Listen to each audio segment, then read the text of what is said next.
কি আছে ঠিক আছে। রাজ্য সভাপতিকে সঙ্গে নিয়ে প্রয়োজন পড়লে আমরা কলকাতার নেতৃত্বকে এনে ডিআই অফিস অভিযান আমরা গতকালকে আমাদের যে বিক্ষোভ কর্মসূচি ছিল সেখানে পুলিশের নাম করে মুখে রুমাল বেঁধে কিছু দুষ্কৃতী আমাদের উপর হামলা চালায়, আমাকে আঘাত করে, ফরিয়াদকে রক্তাক্ত করে।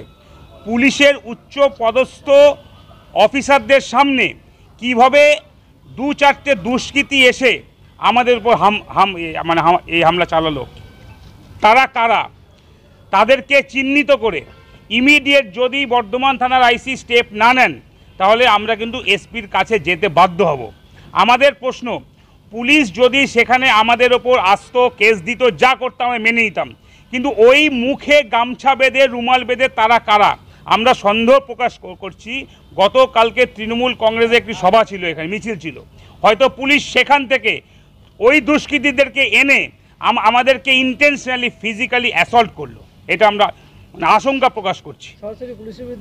অবশ্যই পুলিশ কিভাবে নিষ্ক্রিয় থাকে, ওখানে অত পুলিশ, প্রায় 50-60 জন পুলিশ উচ্চপদস্থ পুলিশ কর্মী আছেন, তাদের সামনে দুষ্কৃতীরা এসে কী করে আমাদের উপর হামলা চালালো, কী করে তারা লাথি মারলো, ঘুষি মারলো, রক্তাক্ত করলো, এর উত্তর পুলিশকে দিতে হবে।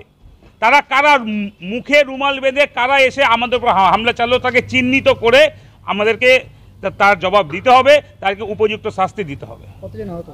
প্রায় 4 জন আহত হয়েছে। আমরা নববর্ষের পরে রাজ্য সভাপতিকে সঙ্গে নিয়ে প্রয়োজন পড়লে আমরা কলকাতার নেতৃত্বকে এনে ডিআই অফিস অভিযান আমরা পুনরায় করব।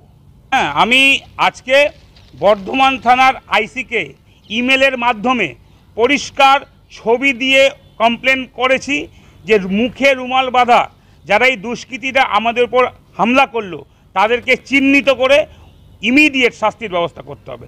যদি তা না হয় আমরা এসপির কাছে যেতে বা এসপি অফিস ঘেরাও করতে বাধ্য থাকব।